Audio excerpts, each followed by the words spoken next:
Hi everyone. In today's video, we're going to talk about structure from motion. We will look into an algorithm that was released in 2016. Then we will fast forward it into an algorithm that was released just last year, 2024. We will see how research adapts to this problem and why this problem is so important to NeRF, neural radius field. So let's get started. I wrote this markdown file, just a high-level tutorial just to introduce the problem of structure from motion from the neural radius field perspective. There are some gaps in this tutorial. I didn't cover everything. So these are the resources. These are the two GitHub repositories. The COLMAP was released in 2016. VGG's structure from motion was released last year, CVBR 2024. And these are the books. This is the most important one, multiple view geometry and computer vision. And this is another one, computer vision algorithms and application. And also I looked into these courses. These are very useful. So these are the references in BibTeX format. This is the COLMAP paper, structure from motion revisited. And this is the VGG structure from motion. Now to the important question. Why structure from motion has anything to do with NeRF? If you're starting to learn about NeRF or you're just running some repositories or using NeRF Studio, you probably struggle with COLMAP. Or you are looking to the dependencies, and some of the dependencies are requiring COLMAP to be installed. So what is COLMAP? COLMAP is the main algorithm in structure from motion. It was introduced in this paper. But why NeRF needs COLMAP? Why NeRF needs structure from motion? So the input to structure from motion is 2D images, and it produces sparse 3D points in the scene. And the most important thing, it produces the camera's positions. MIP, NeRF 360, NeRF Acto, all these, they required camera's positions. And they produce the 3D reconstruction. So without structure from motion, NeRF doesn't know where are the camera's positions. But NeRF needs the camera's positions because it's shooting rays and it's sampling points along the ray just to perform the 3D rendering. If NeRF doesn't have the camera's positions, basically it's just shooting rays into the wild. So it needs the camera's positions. So this is why we need structure from motion to run the structure from motion pipeline before we run the NeRF pipeline. Now, an important question. What is the ideal scenario? An ideal scenario is to have an end-to-end training from 2D images to 3D reconstruction. Basically, you optimize the whole thing. You go from all the way from 2D images to 3D reconstruction. But I don't see a way that this is possible. How to optimize the 3D reconstruction based only on a video or on 3D images. There are probably some research groups are working on that, but this is the ideal scenario. Just one giant network that goes from 2D images all the way to 3D reconstruction. As it stands, there are research groups working on accelerating structure from motion or just expanding, making structure from motion more transferable. You just upload your images and you get the reconstruction. Also, there are some research groups that are making NeRF much faster than before.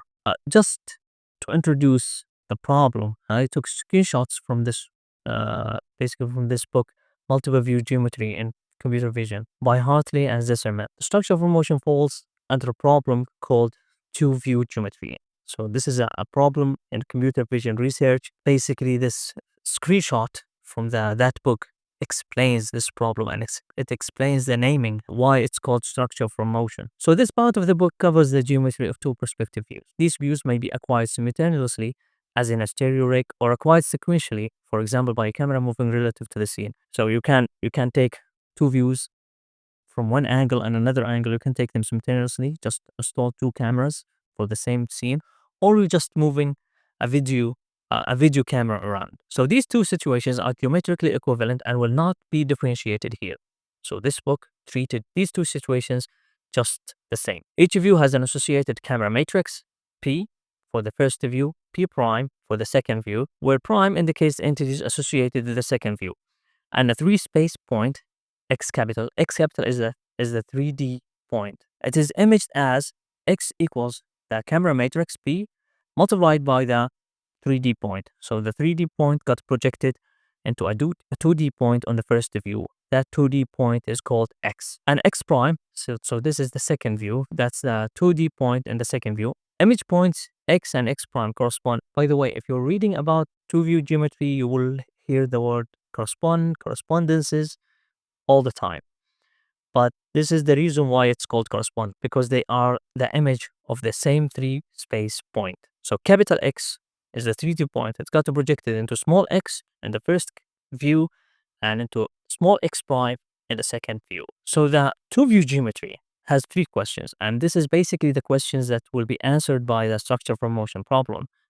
The correspondence geometry, given an image point x in the first view, how does this constrain the position of the corresponding point x prime in the second view? So given a point x in the first image, how does this constrain the second point in the second image, given that they are projecting the same 3D point? Camera geometry, so this is a motion. Given a set of corresponding image points, xi and x prime I, where I goes from 1 to n, what are the cameras? The matrix P, and the matrix P prime for the 2 views. And the third question is the scene geometry structure. Given corresponding image points, x and x prime, and cameras, P and P prime, what is the position of the pre-image, the capital X in 3 space? Remember that by the end of structure from motion, we are getting camera matrices, the camera positions, and we are getting 3D points. So we are getting P's and capital X's. Another important concept in the 2-view geometry is something called epipolar geometry. So this is figure 9.1 from the multiple view geometry by Hartley and Zisserman. So this is the first view, and this is the second view. This is the first image, and this is the second image. X and x prime, small x and small x prime, they are capturing the same capital X. They are capturing the same 3D point. So this 3D point got projected here, and it also got projected here. And this plane pi is called the epipolar plane. So the most important remark from this figure is that an image point X back projects to array in 3 space defined by the first camera center C and X. So this is the ray. It's defined by C and X. This ray is imaged as a line L prime. This is L prime. In the second view, the 3-space point, capital X, which projects to X, must lie on this ray. So the image of capital X in the second view must lie on L prime. This line here got projected into this line. And it makes sense. To shoot a ray and project it to the second view, it will be aligned with the second view. So what this figure is showing, it's showing that the projection of capital X on the second view, we don't know X prime. The projection of the capital X must lie on this line. And this is very important observation because it makes our life easier. We don't have to search for capital X in the whole image. We only have to search for this line. If you got 2 cameras like this, and I'm shooting an array from this camera, that line will be projected into the second view like this. But think about it in another way. So if I have 2 views like this, they are capturing the same 3D point, and I'm shooting an array from here, that line will be projected here. And it makes sense because I only lifted the camera. So let me just show you a 3D point in my 3D space. So first I took a picture from here, then I took a picture from above. So that L prime, L line, it's this ray, and in the second view, it will be projected like this. So I have to search for the capital X on this line, only in this line. I don't have to search the whole view. I don't have to search the whole image. I only have to search for L prime. This is what we mean by epipolar lines and epipolar geometry. Another observation from epipolar geometry is that epipolar plane is defined by the baseline, which connects between the 2 images. So if the 3D point got moved, the epipolar plane will rotate around the baseline. So think of the baseline as the hinge, and as we move the X, it will rotate around the baseline. All these observations that were introduced in chapter 9 lead to an important property which called the fundamental matrix.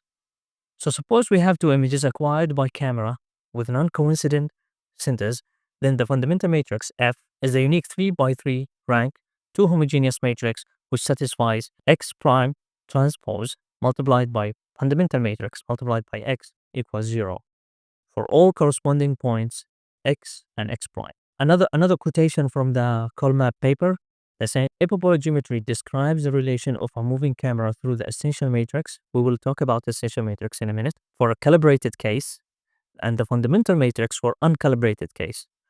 So for the fundamental matrix, it's uncalibrated, which means that we don't need the camera matrices to know the fundamental matrix.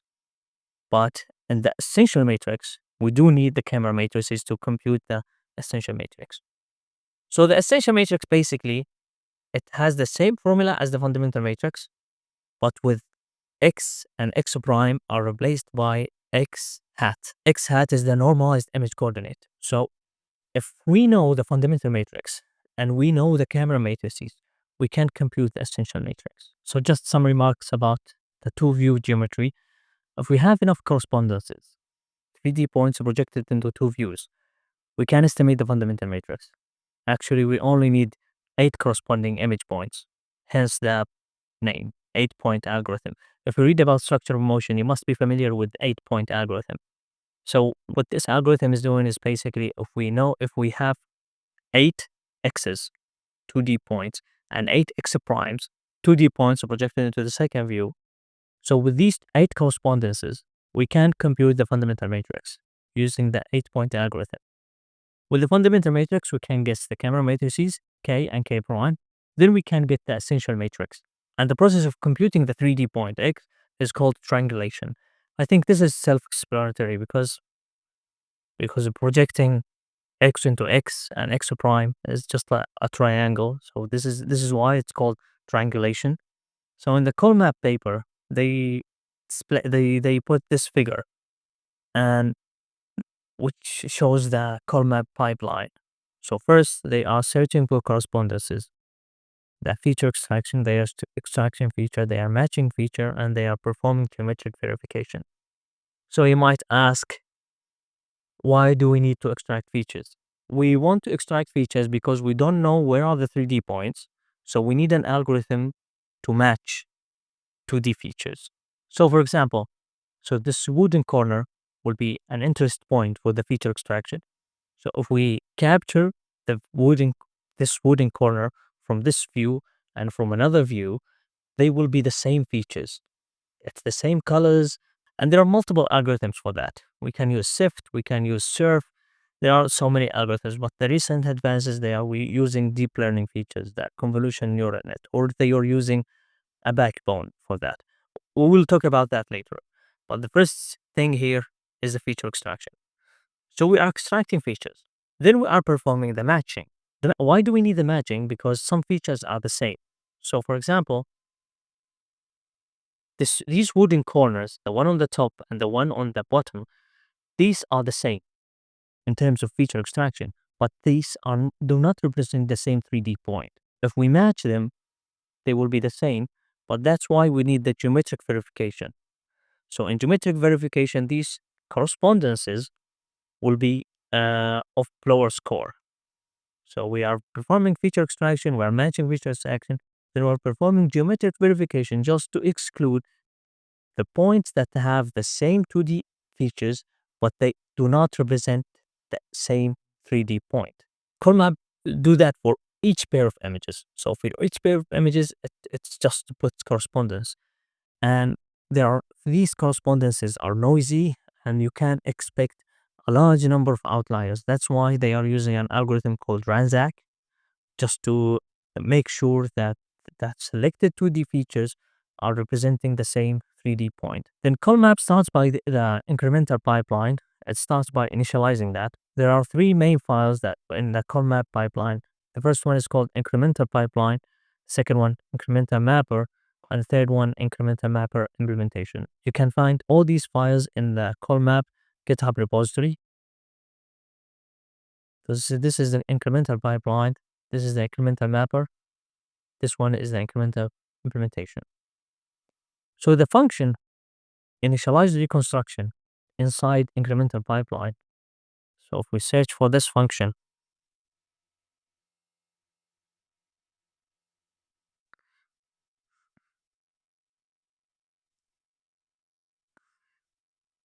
it's attempting to find a good initial pair. So it initializes the construction by calling find initial pair inside incremental mapper. So inside the incremental mapper, we have a function called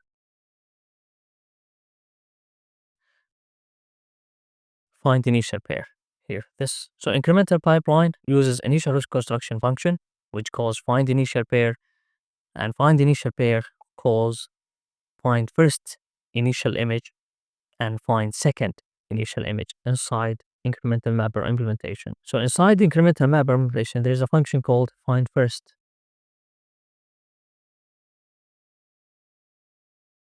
This one here. It collects information about the images that were not registered. It finds the image by sorting all images, and it prioritizes images with large number of correspondences and have camera calibration files. So if an image has large number of correspondences with all other images or other frames, this is a good image, as compared to an image that doesn't have large number of correspondences. So if we have a low number of correspondences and these correspondences turn to be outliers, then we are stuck, and we will end up in a faulty reconstruction. So we want an image with a large number of correspondences. In case if those correspondences failed, we will be left with a good number to get a good reconstruction. So this is the condition for selecting the first image: a large number of correspondences and camera calibration priors. If we know the camera matrices, that will be great. It will make our life easier in computing the essential matrix. We don't have to guess the camera matrices; it's already there. And find the second initial image. It orders the images in a list in a way that the images with large number of correspondences to the first image. So I want two images, they share large number of correspondences. So once we have two images using the find first initial image and find second initial image, we will perform geometric verification. So these are the main files in the geometric verification: two view geometry, essential matrix, and pose. An incremental pipeline, it calls initial reconstruction, then it calls estimate two view geometry, estimate initial two view geometry, which proceeds to get the essential matrix and check chirality. So calibrated two view geometry, it extracts the corresponding points, and it uses two models to compute the inlier points: the Epipolar model and the planar model. So here it tried to recover the relative pose of calibrated and uncalibrated configuration. In the uncalibrated case, this most likely leads to an ill-defined reconstruction, but sometimes it succeeds anyway because of the subsequent bundle adjustments. So this is engineering. They know they are starting with the with uncalibrated matrices, but they are saying that that's not a problem. This will get fixed by performing bundle adjustment, and bundle adjustment is just, and it's a part of the iteration. After registering new images, you have to compute the bundle adjustment. They are saying that even if we start with uncalibrated case, this will get fixed by bundle adjustment. So in the pose from essential matrix, they are guessing the first camera matrix to be the identity and zeros, and the second pose is one of these four solutions, and they are using check chirality to verify the correct solution. So this is result 919 from the Hartley and Zisserman book. For a given essential matrix E and first camera matrix P with the identity as zeros, there are four possible choices of the second camera matrix. So these four poses after performing the eigen decomposition, but only one of these four poses is valid because all other three will result in the 3D point, not in the view of one of the cameras. So here, the 3D point is behind both cameras. Here, the 3D point is behind camera A, and here, the 3D point is behind camera B, which means there is only one solution, this solution, where the 3D point is actually in front of both cameras. So this is what they are doing in that check chirality test. So now we have a good initial pair. We know that their correspondences are not outliers. We geometrically verify these correspondences. And this is the important aspect in COLMAP. You have to start with two images that you're 100% sure, not 100% sure, that you are sure they are capturing the same 3D points. From there, you can start registering other images. So in image registration, the incremental pipeline, incremental mapper, they are finding the next images. So it calls the find the next images function, and it registers next images. But now it's easier because we have two views, and we start building on that. We have 2D points and we have 3D points, and registering new images we can compare with the scene that we currently have, because we have 3D points and we have two cameras. So including more views must be easier than starting with two views. Then it starts triangulation. The triangulation is basically once we register a new image, we will compute the 3D points that image is bringing to the scene. It does that using the check run global refinement function and a triangulate image. After image registration and after triangulation, we have camera matrices and we have 3D points. What we are going to do is doing bundle adjustment. Bundle adjustment is basically fixing the reconstruction error. So you are using pi. Pi is a function that projects the scene points to image space. You are projecting the 3D points to the image space and try to minimize the reconstruction error.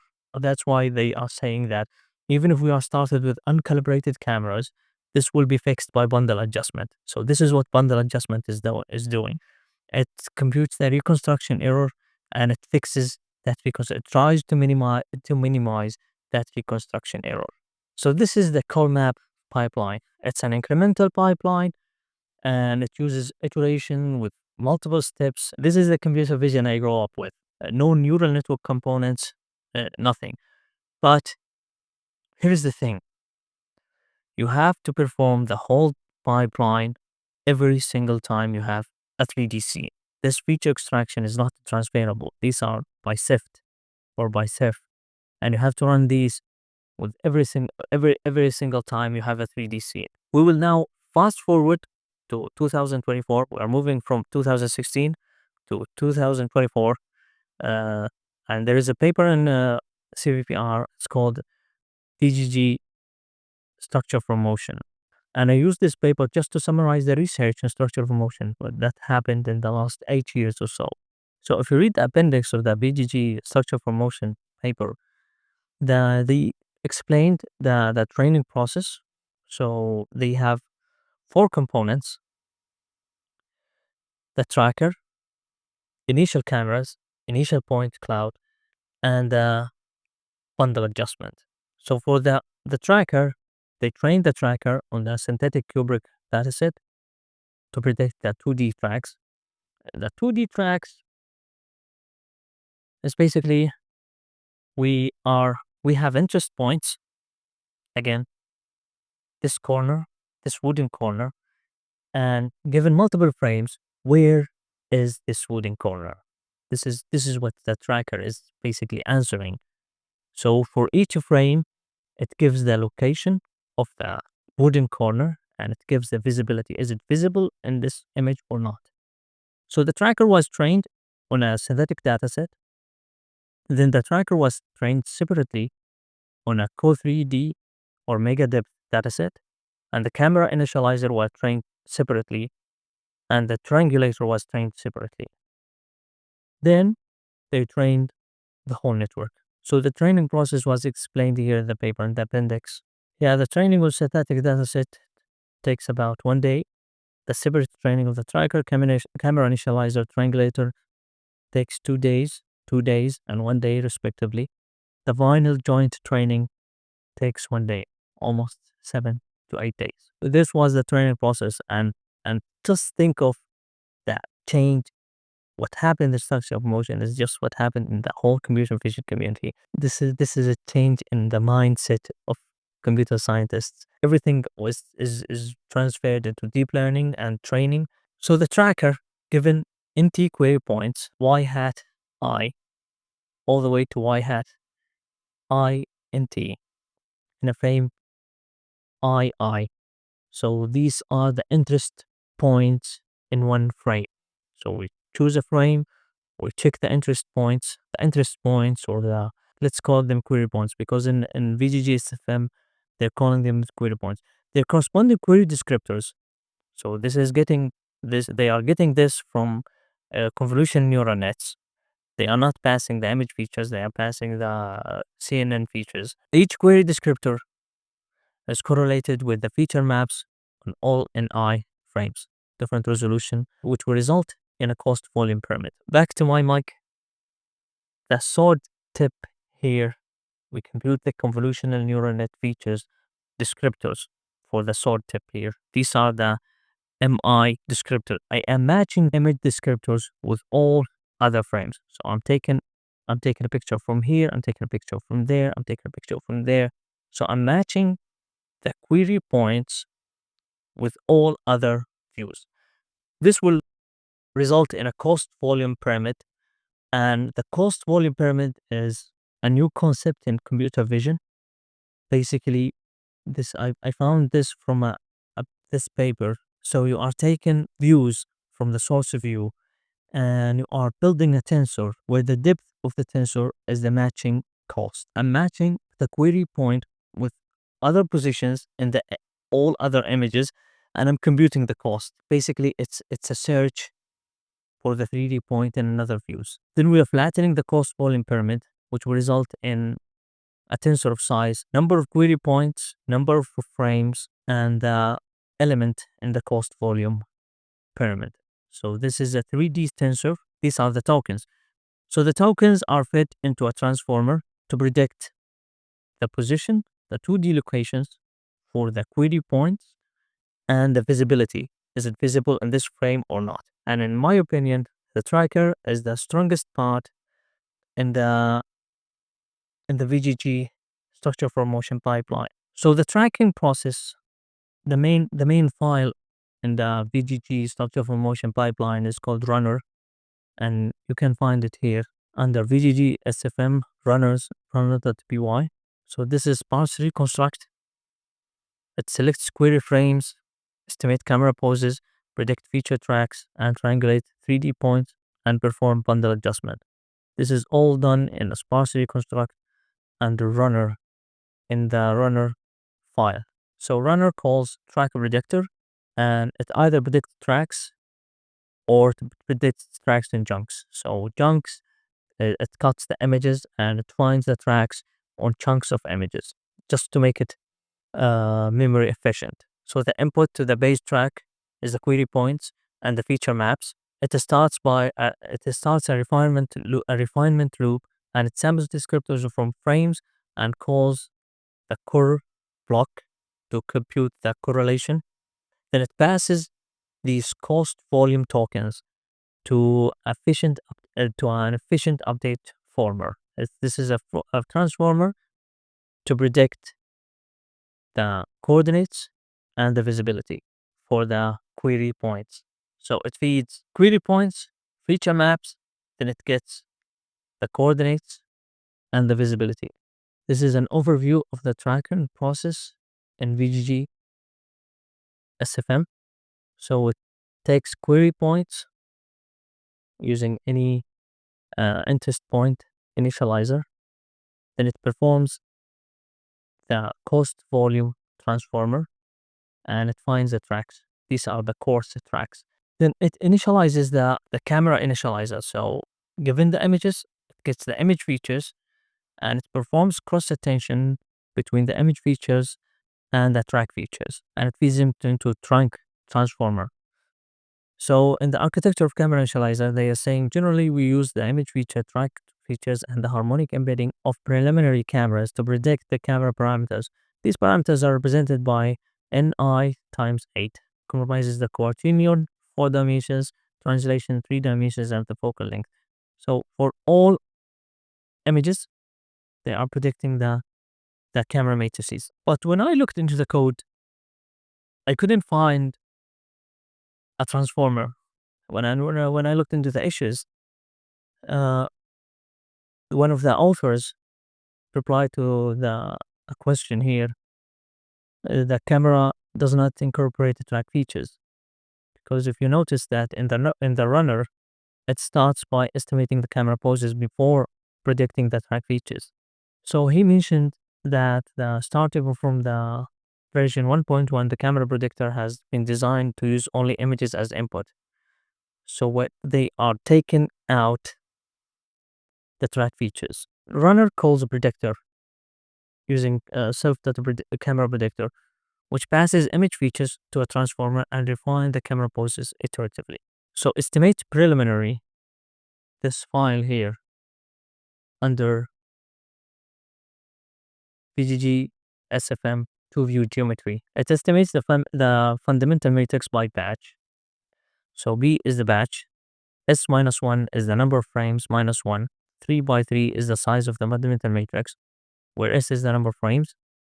The fundamental estimates the fundamental matrix using 7-point algorithm or 8-point algorithm, and it retains the fundamental matrix with the highest number of inliers. Then it estimates the camera matrix 1 and camera matrix 2 with a guess for the focal length and for the principal point.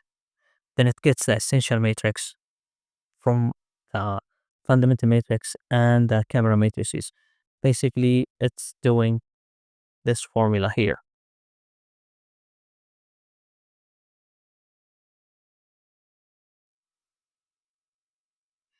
Here, it's getting the essential matrix from the camera matrix and from the camera matrices and fundamental matrix.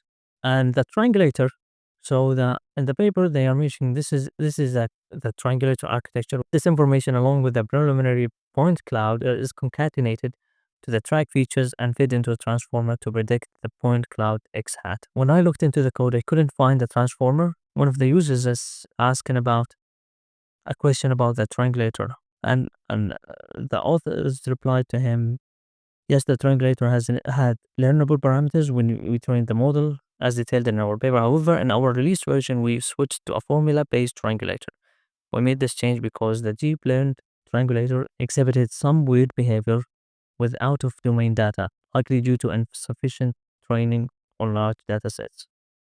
To simplify inference for our users, we temporarily removed the deep triangulator. So the triangulator is implemented also in the runner file using self.triangulator. It uses RANZAC, direct linear transforms, to triangulate and bundle adjust. So this is the initialization. This is the chirality test. Then it converts the matrices to by COLMAP and it calls by COLMAP to perform bundle adjustment and triangulation. When I looked into the code, it's basically they removed the learning parameters from the triangulator, and they removed the track features from the camera predictor. But the thing is that they made that clear in the issues, and they were very open about it. And because when I looked into the code and I looked into the paper, I noticed some differences. But when I looked into the issues, they were very clear about it and they were very direct. So I appreciate their efforts in explaining their paper and explaining the release of their code. And if you look at the track features, they are using another paper by Facebook Research.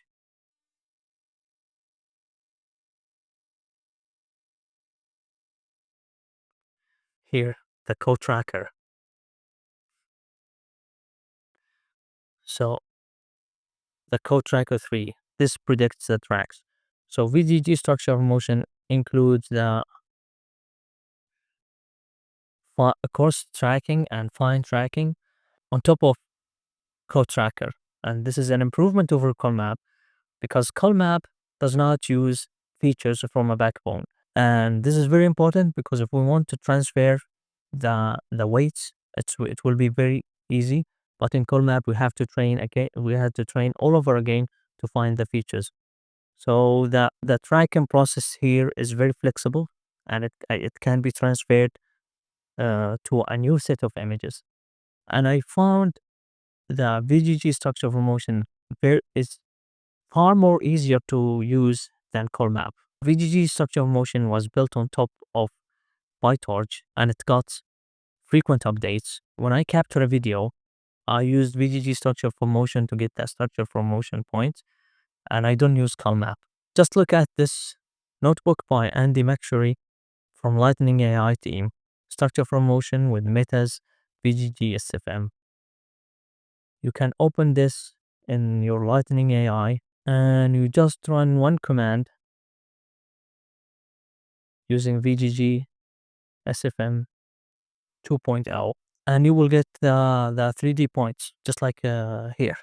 I'll make sure to record a video documenting the whole process going from VGGSfM all the way to NeRF. So I'll take a video with my phone, pass it to VGGSfM, get the 3D points, pass them to NeRF, and get the 3D rendering. So I'll post that video soon, so stay tuned for that. By the way, you can find this markdown file in the description below. If you like this video, please like and subscribe. Thanks for watching. Bye.